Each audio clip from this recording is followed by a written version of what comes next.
repetir padrões de sofrimento. Então, o que são lealdades sistêmicas? Começando aqui. Não sei se vocês... Bom, como a gente está com chat, se vocês quiserem fazer perguntas, podem fazer, ok? Então, não sei se está muito barulho, porque eu moro num lugar bem barulhento. Estou ligando algo, mas que vai ficar só por um tempo. Vocês estão me ouvindo? Podem dizer para mim se estão me ouvindo? Não se esqueça de proteger sua privacidade, ok? Estão me ouvindo? Porque eu não dou conta de saber se estão me ouvindo. O som está ativado, devem estar me ouvindo. Bom, então, o que são lealdades sistêmicas? Lealdades sistêmicas são movimentos de amor que nós fazemos inconscientemente em relação ao nosso sistema familiar. Então, são padrões de comportamento. Freud já falava isso, chamava de determinismo psíquico, mas são padrões de amor que faz com que a gente repita histórias, repita comportamentos, mesmo que isso nos prejudique. Então, como a gente fala muito estamos falando de relacionamento, se você olhar em volta, você vai ver que até modos, móveis, jeitos de cozinhar, jeitos de falar, são mais iguais aos seus familiares do que o que você gostaria. E aí, não é só o nosso jeito, mas também os nossos comportamentos. Então, o que acontece? Hoje eu estava falando, fiz uma live e aí pensei, poxa, é verdade, eu tirei umas fotografias, né? Fotografias que precisavam ser tiradas para colocar profissional, e eu nunca gostei de fotografia. Por quê? Porque minha mãe odiava fotografia. Ela não gostava de fotografia. E eu nunca me dei nem o luxo de querer tirar fotografia. Automaticamente eu também já não gostava de fotografia. E aí hoje eu tirei as fotos, gostei, foi trabalhoso tirar as fotos, muito desafiador, porque quando a gente está honrando uma pessoa, é um extremo amor e um medo de se perder daquele sistema. Então, assim, se eu faço algo que vai contra o que eles fazem, ou o que eles falam, ou o que eles ensinaram, eu me sinto como um traidor. Eu me sinto com consciência pesada. E isso fica muito difícil para mim. Então, tirar essas fotografias, usar verde, minha mãe não usava verde, faz com que eu me sinta diferente. Mas hoje eu sou adulta. Hoje eu entendo isso. Antes eu não entendia, nem achava que me prejudicava. Só que muitas outras coisas eu fiz igual. Padrão de relacionamento familiar, de relacionamento entre marido e mulher. As crenças que vêm de lá de trás, a gente carrega. A gente acaba fazendo igual. Então, mesmo que a gente não queira, inconscientemente, nós só repetimos a história. Então, essa lealdade, ela vem de uma forma que não ajuda, pelo contrário, ela atrapalha. Porque o desenvolvimento e o aprendizado dos nossos antepassados é um, e o desenvolvimento e aprendizado nosso é outro. Nós vivemos em 2023. Não faz sentido eu não fazer o meu trabalho, deixar de me apresentar, porque eu não gosto de tirar fotografia. Não faz sentido, me atrapalha. E nós viemos aqui para evoluir. Conforme a gente vai evoluindo, a gente vai evoluindo também o nosso sistema. E aí essas lealdades são também para coisas de doença, para comportamentos em direção à morte, para comportamentos em direção ao nosso trabalho. Nós ficamos leais a esses nossos padrões. Então, se a nossa mãe é uma mãe doente, ou a nossa avó, a gente vem com essa lealdade também de doença. Se, por exemplo, houve uma amante num sistema, a gente pega aquela história para nós. Estamos fazendo um módulo sobre traição, né? Sobre lealdades e traição, um módulo que vai no ar amanhã, e também falo sobre isso. Porque quando a gente entra no relacionamento, a gente não sabe o que tem nesse sistema. O que ela traz no sistema dela e o que eu trago no meu sistema. E a gente nem se conversa sobre isso. E a gente nem se coloca presente, né, para entender. E a gente vai levando a vida. E conforme as dificuldades vão surgindo, a gente não vai entendendo o que está acontecendo, sendo que era só o simples fato de entender aonde que eu estou parado. Então, esse homem que trai, nem sempre ele está traindo só por um instinto, porque ele é safado, mas sim porque ele já viveu uma traição lá atrás. E a mulher, a mesma coisa. Ela pode não ter traído, mas ela vem de uma mãe que foi traída. E aí é que ela carrega aquilo como se fosse dela, e aí ela trabalha aquela energia, aquela vibração de que todos são iguais, de que vai acontecer, e ela nem se dedica a esse relacionamento, porque ela determina que não é válido, porque vai acontecer algo lá atrás e vão se separar e vão sofrer. Então, esse determinismo psíquico, essas lealdades familiares, elas são muito trabalhosas e a gente precisa identificar. Queria que vocês pensassem aí, se vocês pudessem colocar aqui para mim, algo que vem muito para vocês, que vocês fazem, e que não é coisa que hoje vocês precisariam fazer mais, que não é padrão de vocês, seja padrão familiar, algo que veio lá de trás, e que vocês realmente gostariam de mudar. Porque o único jeito de mudar é olhando para aquilo. O que acontece é que nós temos muito medo de olhar, medo de arrumar uma encrenca, né? Medo de arrumar sarna para se coçar. Só que se a gente não olha para o que está acontecendo na nossa vida, de verdade, olhar sem se colocar de vítima, sem se colocar de coitada, sem se colocar de teve que ser assim, eu não tenho saída, eu não posso fazer nada. Se colocar como eu sou protagonista da minha vida, eu sou responsável por tudo que tem aqui e eu vou olhar. De onde veio esse meu sintoma, essa minha dor, essa minha doença? Não importa de onde veio, importa que eu tenho toda a condição de fazer agora um pouco diferente e mudar tudo aquilo que ficou lá atrás. Aí eu consigo, sim, seguir o meu caminho, né? Eu consigo, assim, ir mudando aos poucos. Hoje eu queria conversar com vocês também como é que funciona esse processo de ressignificação, né? Como é que eu tenho dentro de mim algo que me sabota, que é algo que eu não quero viver, por exemplo, a procrastinação, né? A procrastinação é um tema que todas as pessoas falam muito, mas que é um tema ainda muito sem solução. Por quê? Eu vou colocar um filme amanhã, talvez eu coloque aqui na descrição também, o filme dos macacos bonobos.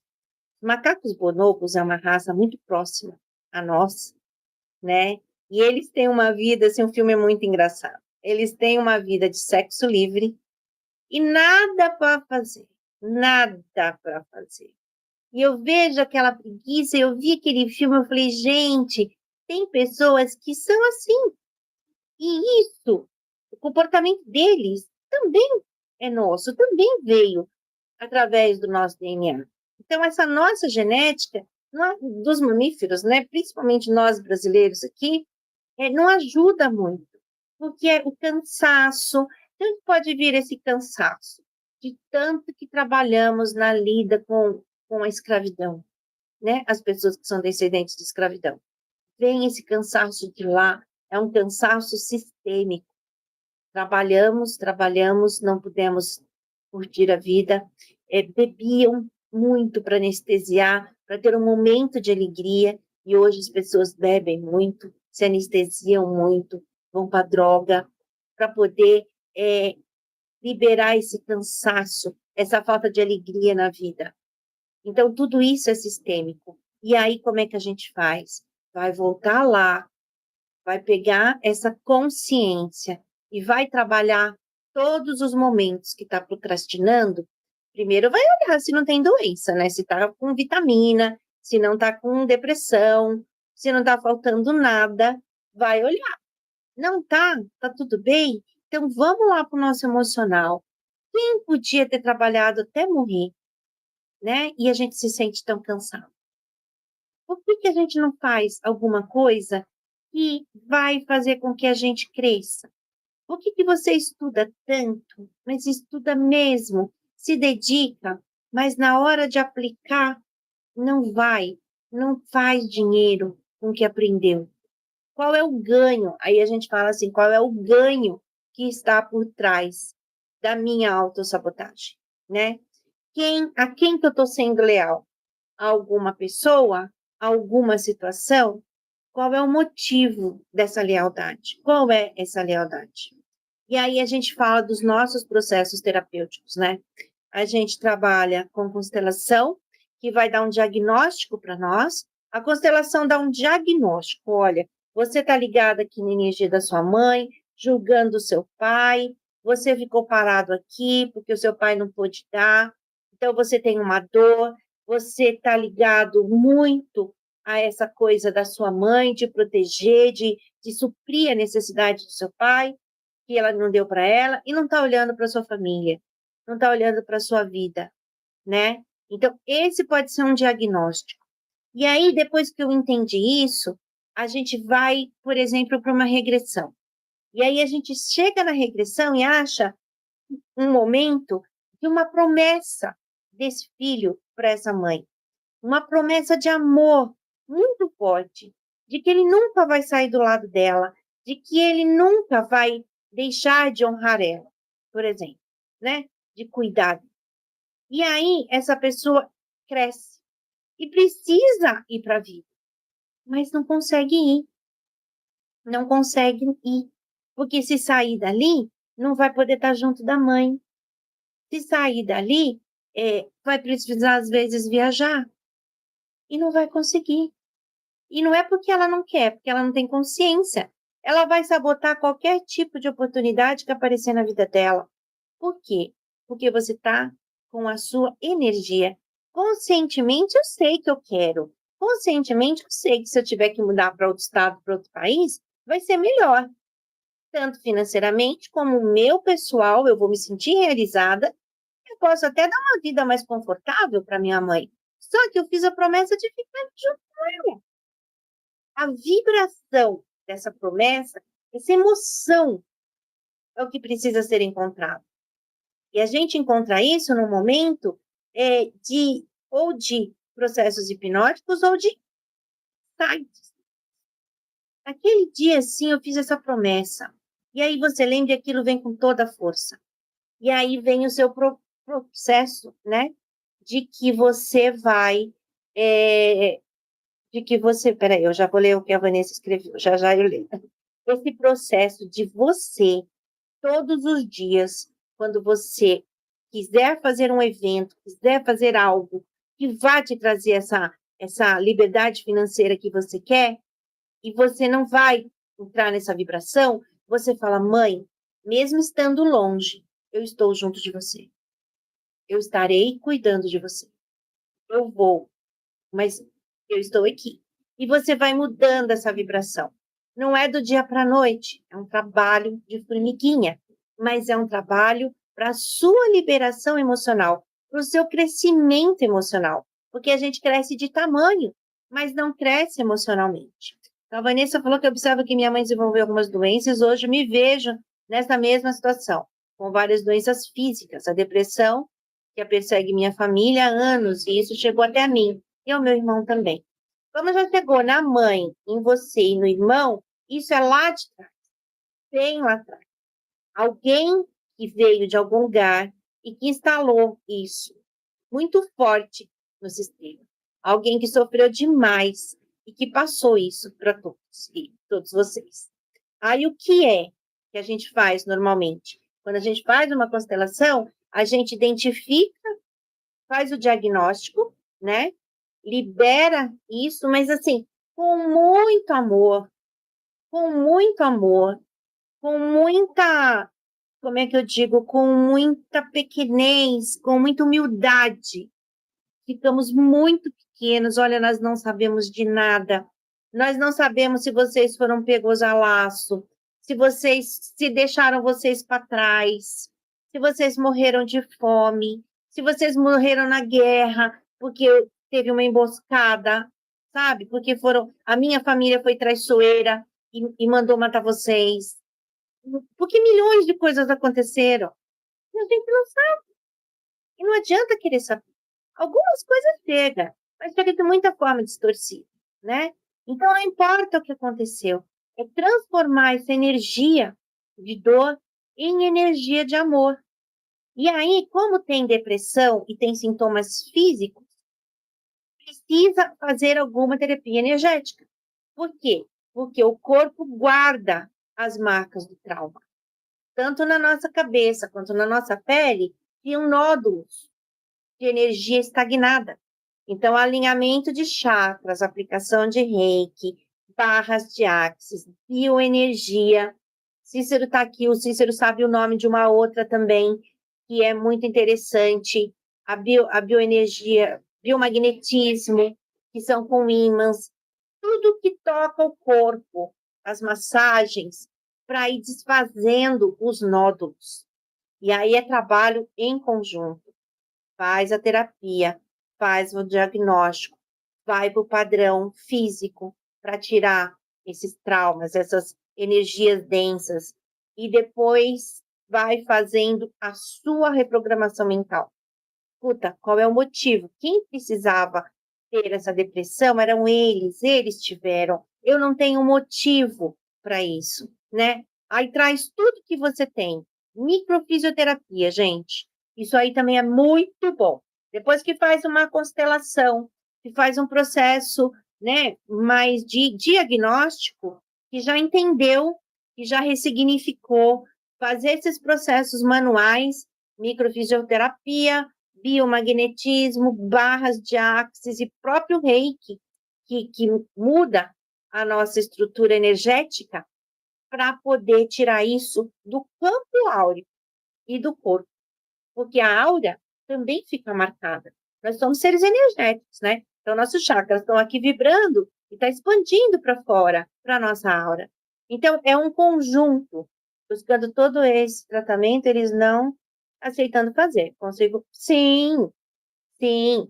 Só e aí vem o importante.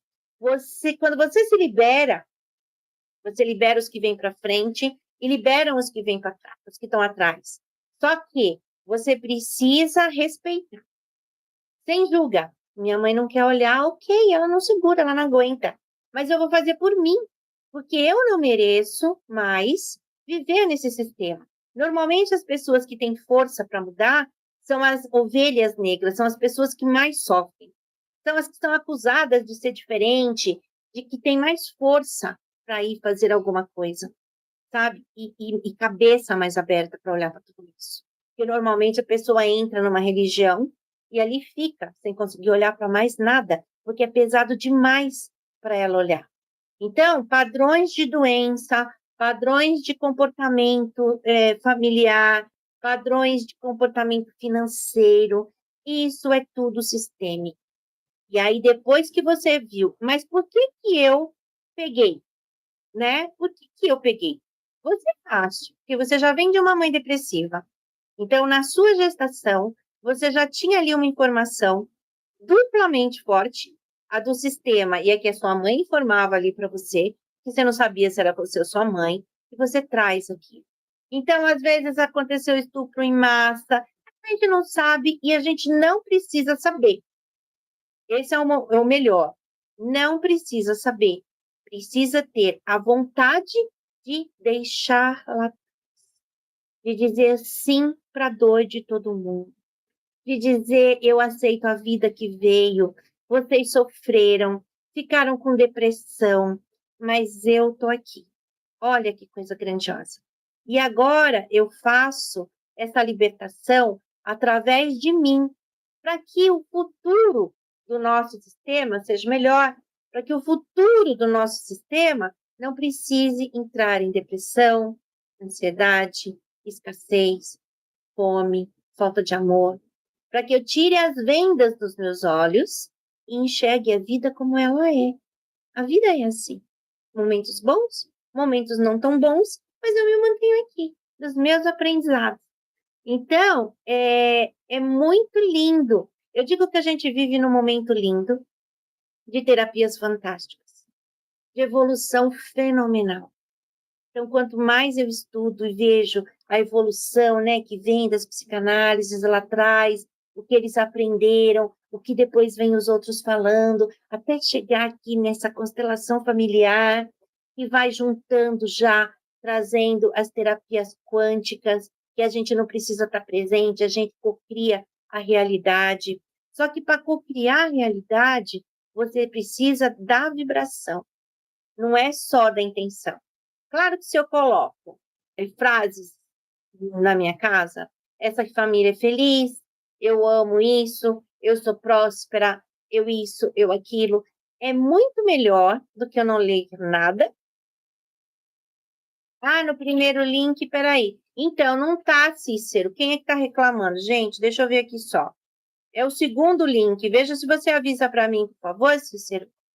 É o segundo link que eu tive que abrir de novo. Eu não sei como, eu programei, mandei o link, mas depois eu não soube entrar nele. Vou ter que fazer um curso. Tudo tem que fazer um curso.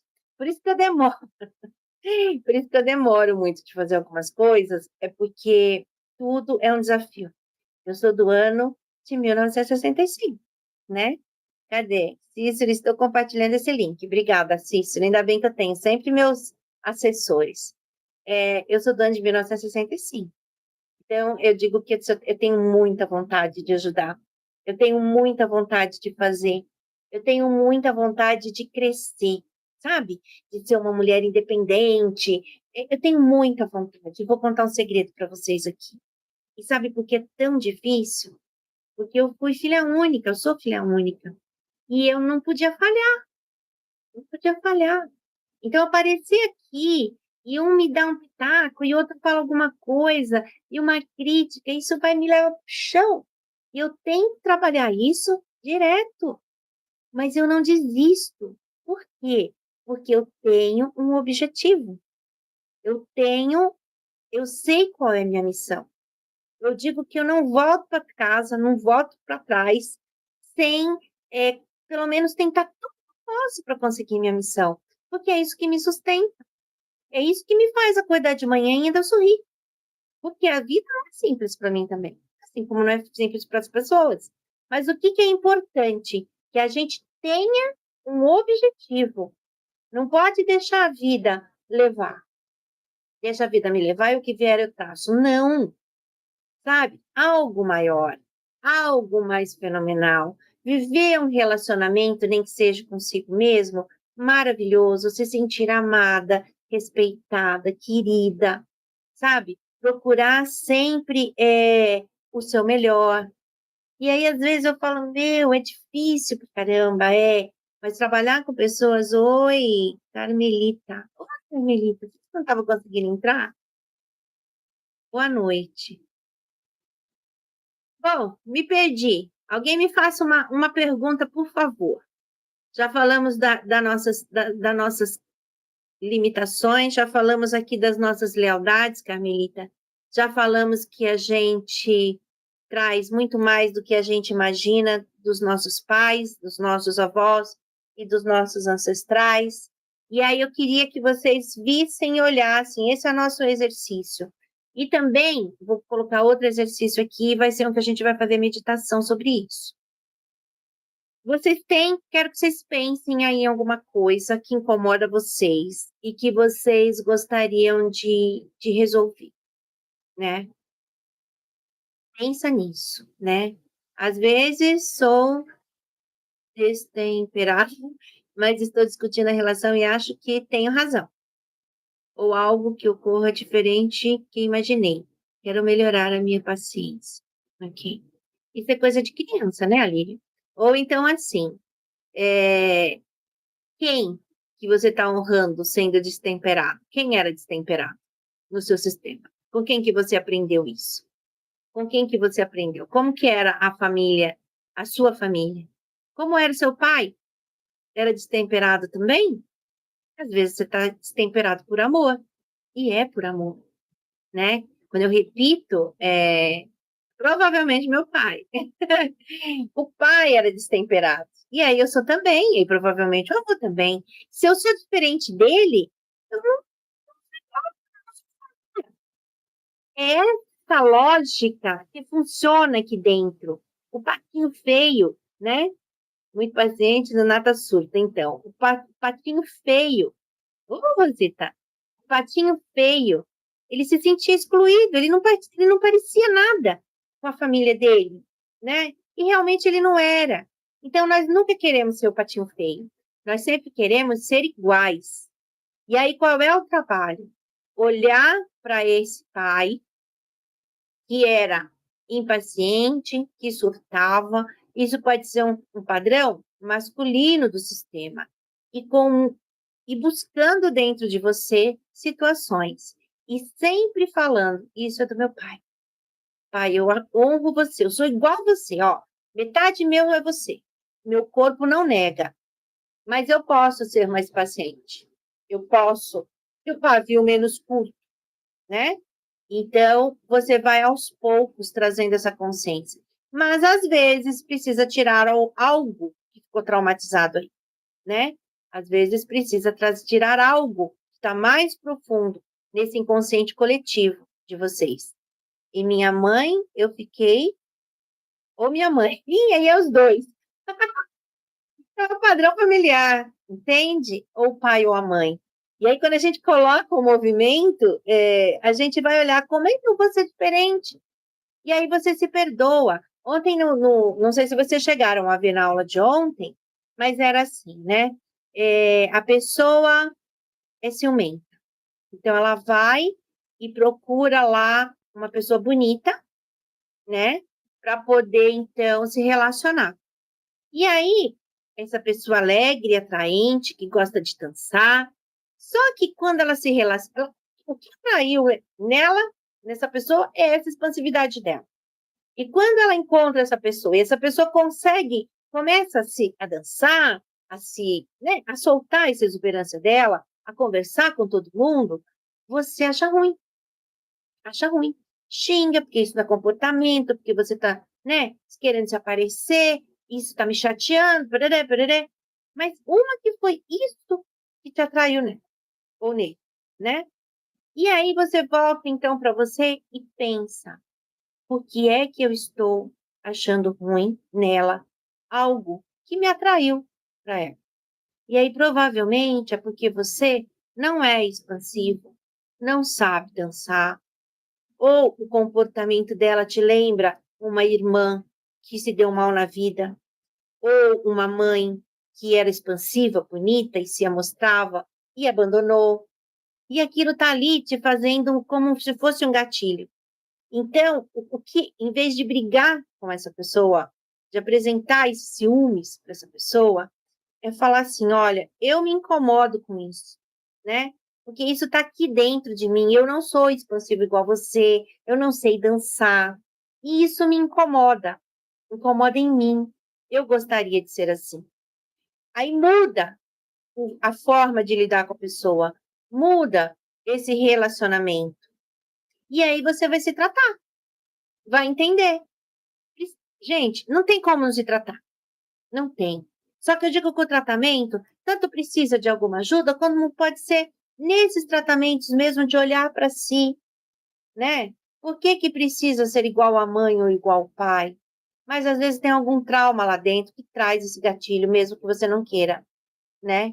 Então é desafiador, mas é muito bom quando a gente consegue fazer essa leitura, nossa leitura, do que está se passando aqui dentro. Nem sempre é uma realidade. A gente vai filtrando essas informações. Vou contar outra coisa para vocês. Chocolate. Alguém aqui gosta muito de chocolate? Eu era chocolate, absurdamente chocolate.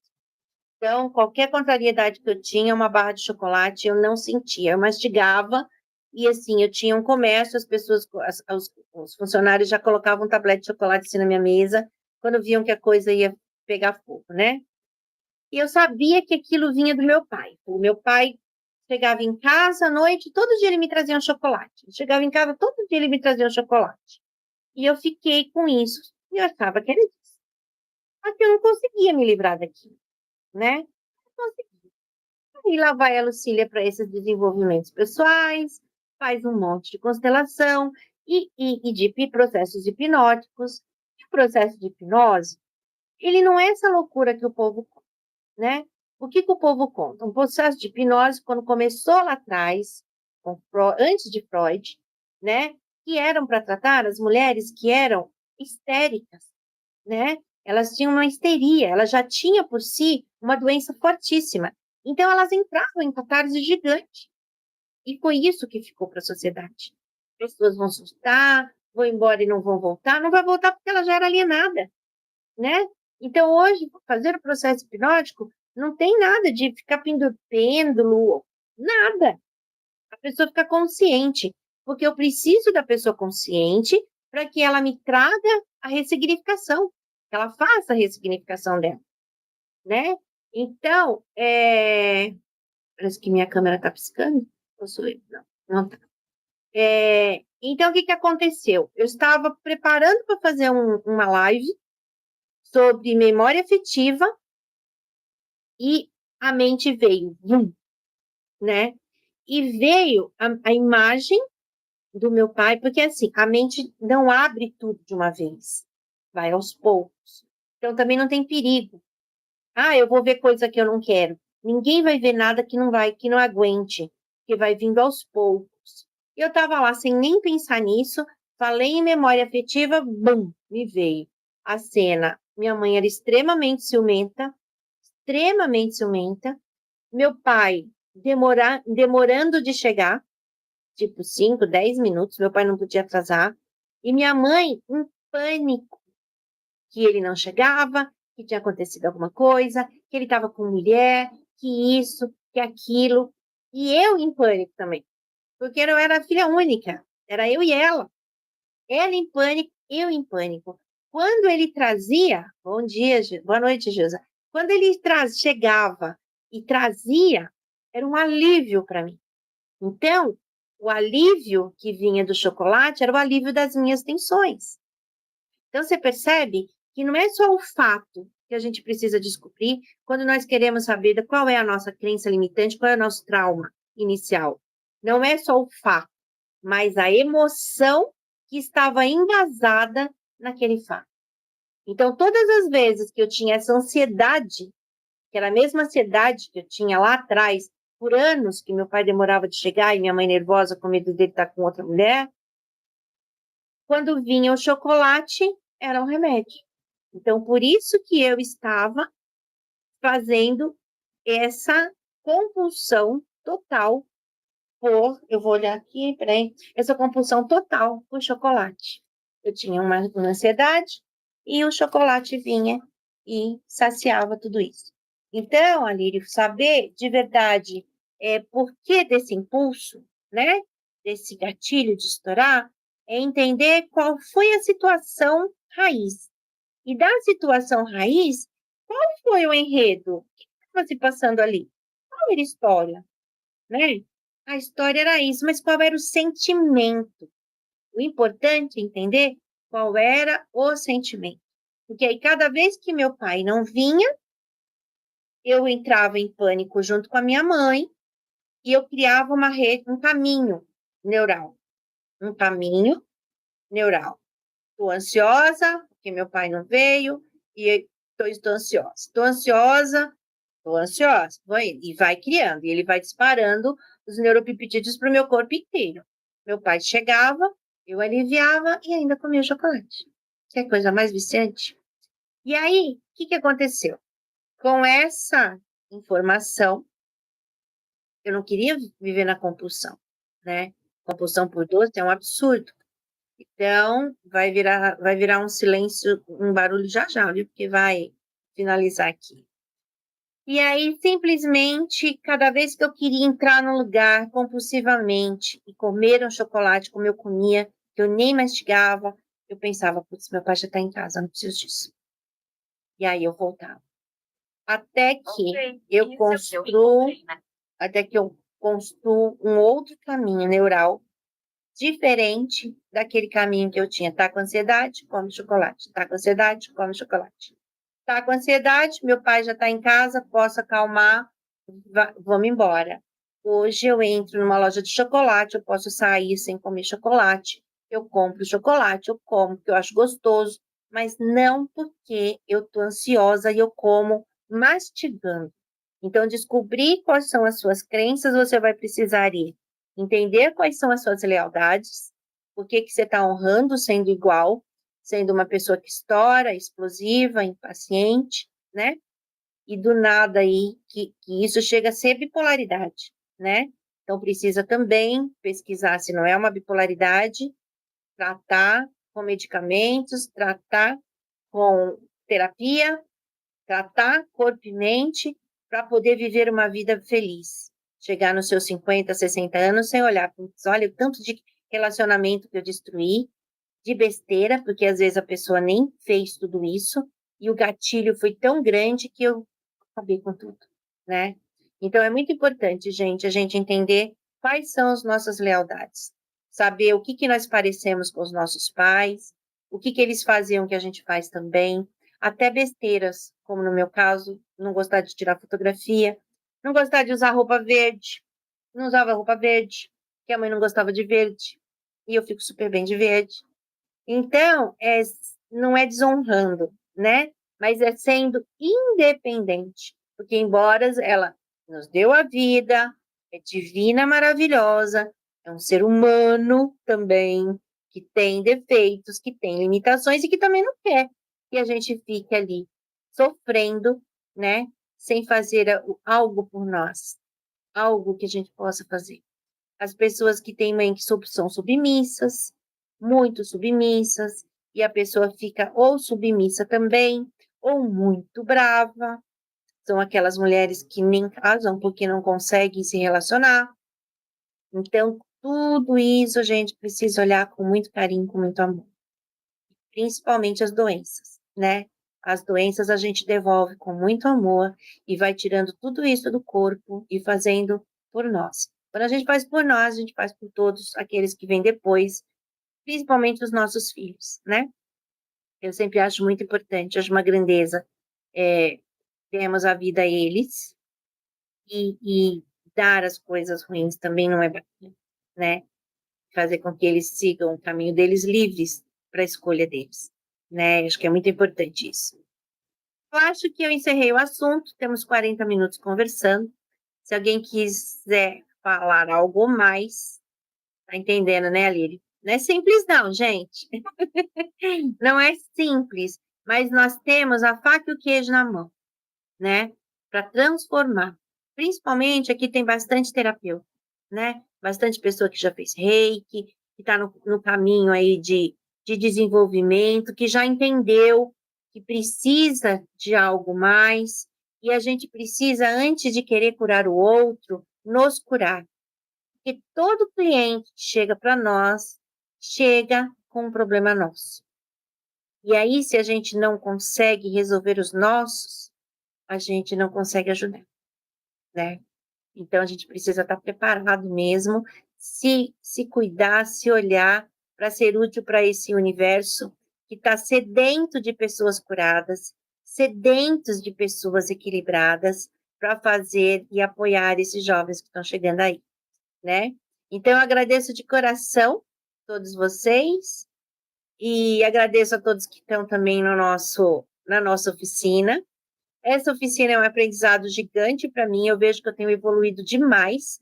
É a segunda oficina, então eu estou evoluindo para aquilo que eu quero ser na minha vida, para aquilo que é o meu objetivo, que é ser alguém que vai servir para as pessoas, que o que eu diga tenha um pouco de sentido, e se não tiver sentido, que a gente possa aprender também com as críticas, ok? Então, beijos para todos, tenham uma boa noite e a gente segue amanhã fazendo a nossa nona aula, tá bom? Fiquem com Deus. Muito obrigado por tudo, viu? Tchau.